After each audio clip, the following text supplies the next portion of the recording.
Last week, I lost $11,000. What do you even do after you lose $11,000? I don't know, I've never done it before. But when the going gets tough, you just gotta keep on moving, so that's what we're doing. We're recapping today not one, not two, but 3 poker sessions, and wait, what's that? What is this awesome merch I'm wearing? It's my new merch! It's linked down below, comes in black and green. If you guys want to support me and help chip into that 11K, that would be awesome. Let's have a little bit of fun with it. I'm gonna put up a counter after every session, the 11K rebuild. Can we get it all done by the end of the year? We shall see. Without further ado, let's play some poker.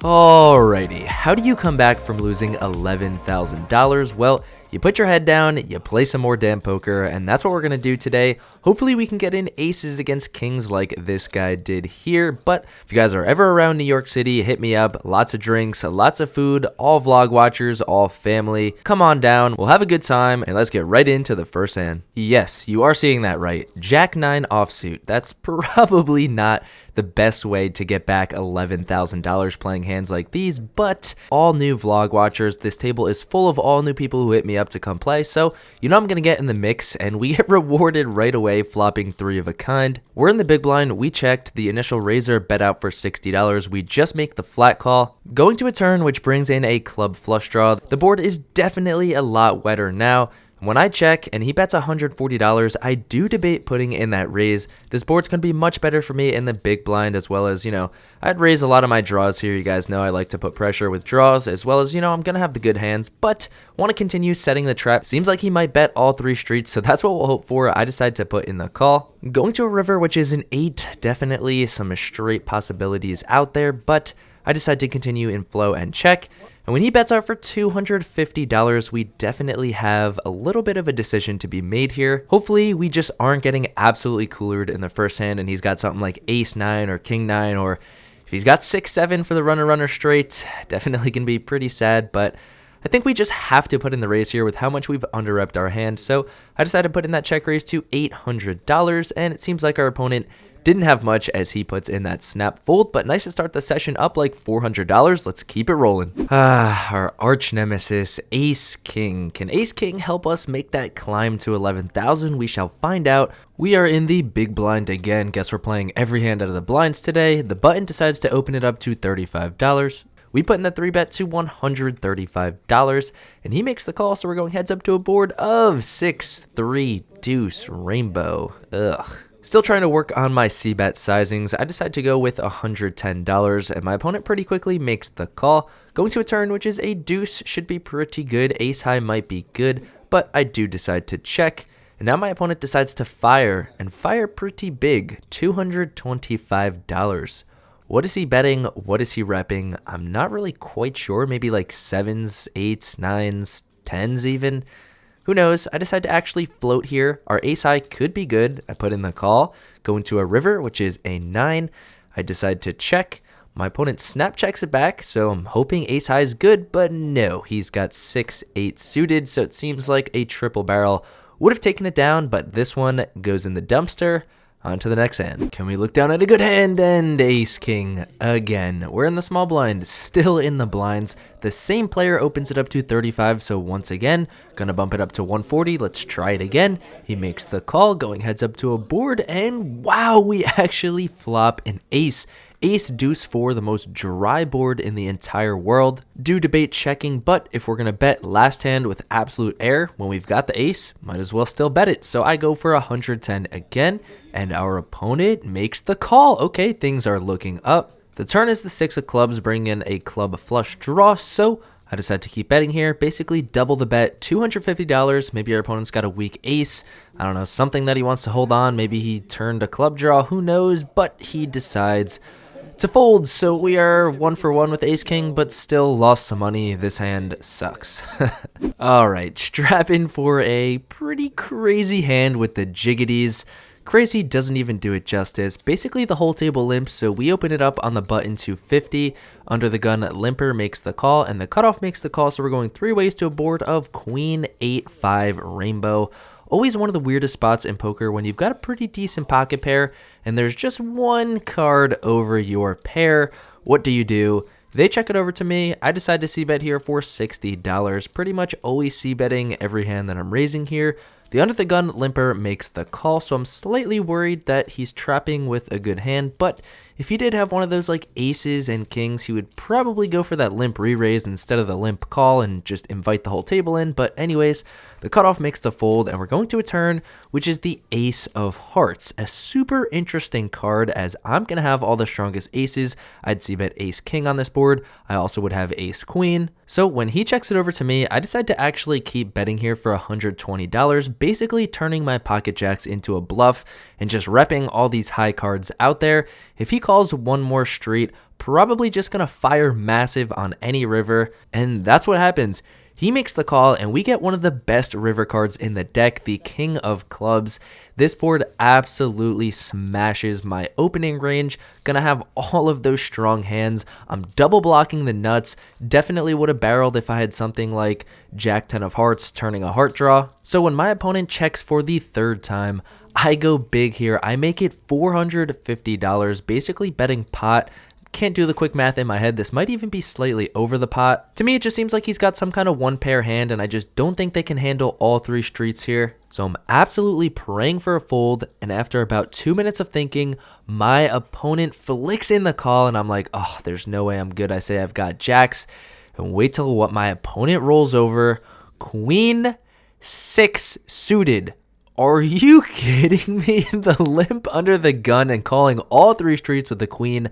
I guess good call, but this should show you how good these games are. If you guys are not coming to these games, you got to get out here. Just got to suck it up, add on some more chips, and head to the next hand. So yeah, that one doesn't feel too good. Stack is decimated. We add on another 1,000, got to beef up the stack in for 3,000 now. Let's keep on playing. All right, this was just a super weird hand. We've got Queen Jack offsuit in the big blind. There's an open to $35. The small blind makes the call. We decide to make the call. Definitely should be 3-betting or folding out of the blinds, but decide to make the call. This game is loose. It's fun. Everyone's drinking, having a good time. So we're going 3 ways to a board of all diamonds with a gut shot. We've got the Jack of Diamonds, though. I checked to make sure. It checks to the initial raiser. He decides to bet out for $60. The small blind makes the call. We decide to get in there and make the call. The turn is no help. Small blind checks. I check. And now the initial raiser thinks and decides to check. So we're going to a river, which is one of the most interesting ones in the deck. It's the 10 of Hearts. So we miss the flush draw. There's still 3 to a flush out there, monotone flop, but we've got the nut straight.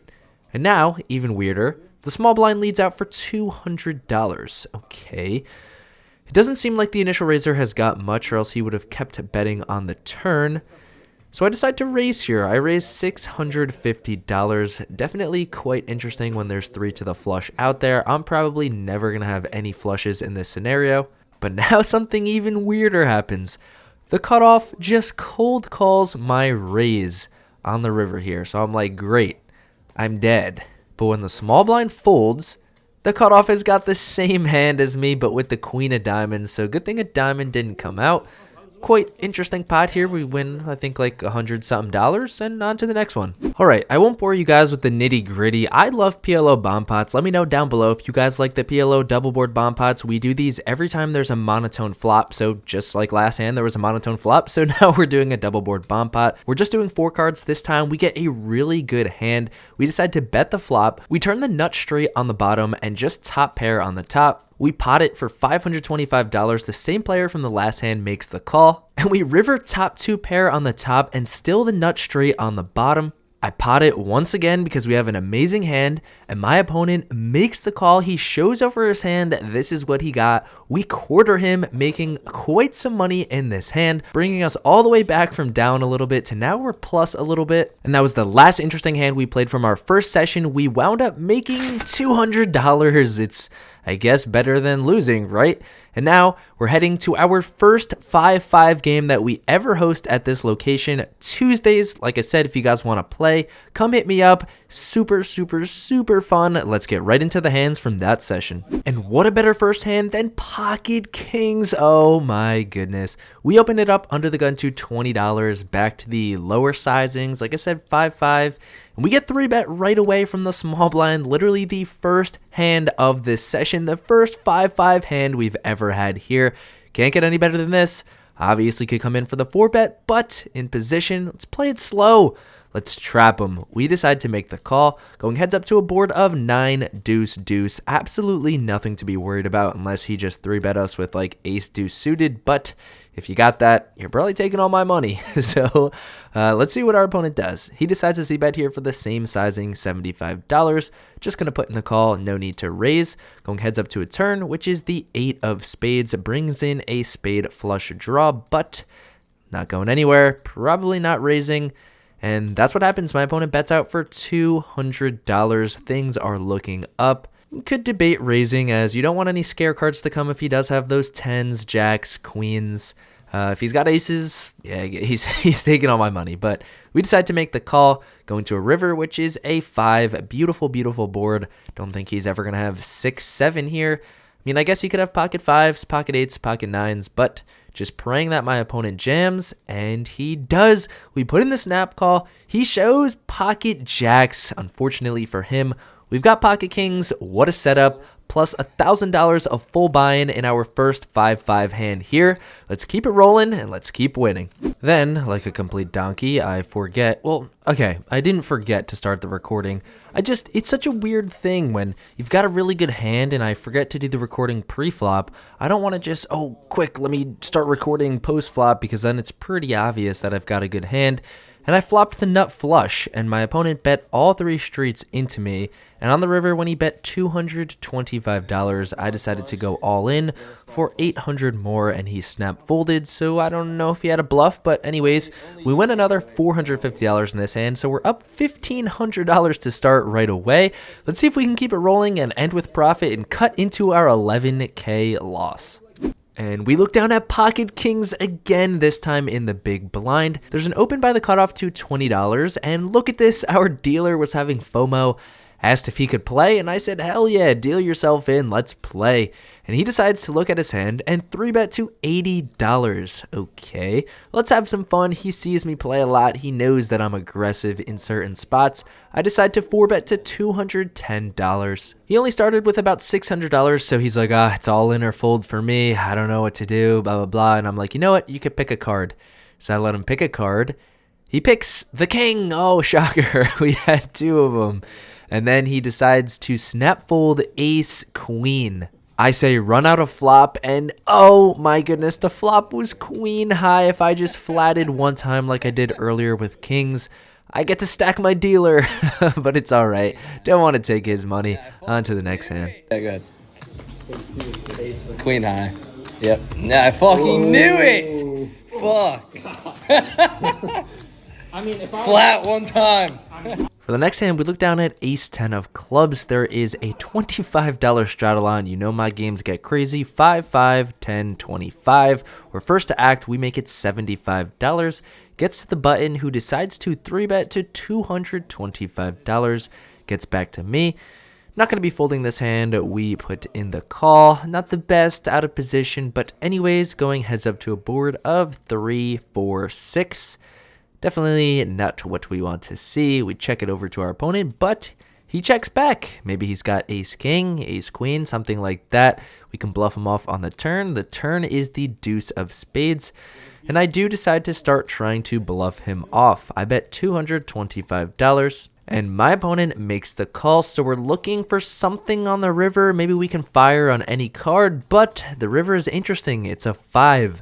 Straight on board. I don't think either of us gonna have a 7, so I decide to just bet $900. Probably should just be jamming, but my opponent sniffs it out, puts in the call, and he did have that ace king, so it's interesting to see that he made the call on the turn there. Just thought I was completely full of shit, I guess. But on to the next hand, chop it up. Alright, before we get into this hand, just realized I'm all over the place. I took a week off from vlogging, so I just have a million sessions to recap, because now I'm playing twice a week, Tuesdays and Wednesdays. We're back to 5-10. This is the next day. We wound up winning 1,100 playing 5-5. Let's see if we can roll over another win on Wednesday and crack down at that 11K. Let's get into this crazy crazy hand. There's a $10 limp and open to $60. The cutoff calls $60, and when it's back on me, I think this is a great spot to squeeze. Obviously, we're going to want to have some stronger hands here, but I decide, hey, let's go after it. I decide to bump it up to $275, just thinking I need to get through the initial raiser, and I do. He gets out of the way, but the cutoff makes the call. He goes call here.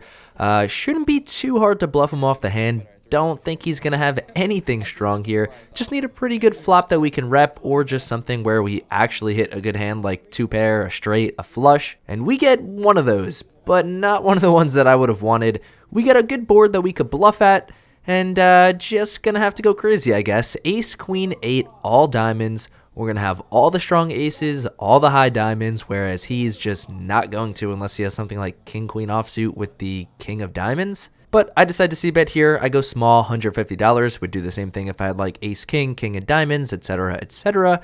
And he makes the call. So seems like we're going to need to put some more chips on the table to take down this pot, because 4 high is not going to do it. The turn is the 10 of clubs, just another good card for my range. I don't think I need to size up too crazy. I would still keep it reasonable if I had one of those just absolutely smashing hands. So I bet $325, absolutely praying that it's not going to take an all-in on the river, and it's not, as he gets the fold in. Wow, I could breathe a sigh of relief. We take this one down and on to the next hand. Alrighty, back to my favorite hand, ace king suited. I guess if we're gonna have to go to battle, let's make it suited. There's a $25 straddle on.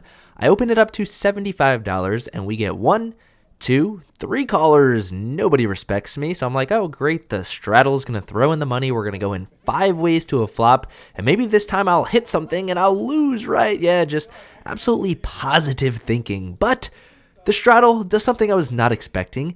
He decides to squeeze it up to $525. Wow.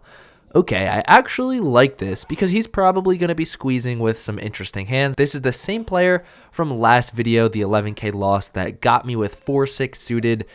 He definitely likes to get in the mix, and he would definitely do this pretty light. He would do this with, ace 2, 3, 4, 5 suited, those pocket pairs, maybe even like 7s, 8s, 9s, 10s, jacks, etc., etc. Nonetheless, I'm going to quit yapping. I'm going all in, shoving my chips in the middle. If you got it, you got it. If we're flipping, let's flip. Quickly gets back to him, and he says, you got me speeding, and folds. So we take down like $700 uncontested. The absolute dream. This is what I want with ace king every time. Just like $700. Don't even have to see a flop. Don't even have to flip. Gimme those chips. And we've got ace king again. Are you kidding me? $25 straddle on again. Gotta bump it up. $75. And this time the button 3 bets, but to an odd sizing, basically a min click, $200. Okay. So when it gets back to me, obviously you could be 4-betting a lot with ace king, but you never see this like min click sizing. It seems like he's got aces, kings, or queens. And we might just be set up here, so I decide to just flick in the call. I'm not going to be just folding. And the flop comes ace, king, 8. All right, seems pretty good. I check it over to him, and he snap checks it back. Okay, turn is the 8 of diamonds, and now I decide to lead out for $150. And my opponent grabs some chips and quickly raises to $400. What is going on? Does he have those aces and kings? Am I absolutely smoked? Does he somehow have an 8 here? I don't think so. I'm not going anywhere. I decide to put in the call. Let's put ace king to the test, and we're either going to really love it or really hate it. Ace king, let's see what you got. The river is the 5 of diamonds. I check it, and now my opponent bets for $325. Seems like we're just absolutely screwed at this point. This line is just always aces and kings, right? Can't be folding. I flick in the call, and he says, if you got an ace, you're good, and we win. Oh my goodness. We not only flop an ace, we also flop a king, and we win. Is ace king redeeming itself for me?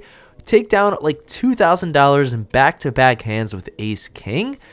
Wow, who am I? I feel weird winning with ace king. This is crazy. Is this what like being lucky feels like? All right, that wraps up 3 sessions. Technically, the $200 one was right before the 11K, so we'll just count those two. We are 2,175 towards 11K. As I'm editing, playing some GG poker on my phone. If you guys want to play, hit me up. Thank you guys for watching and all the support. Definitely don't forget to go get your merch. Thank you guys for watching. Have a great week. Peace out.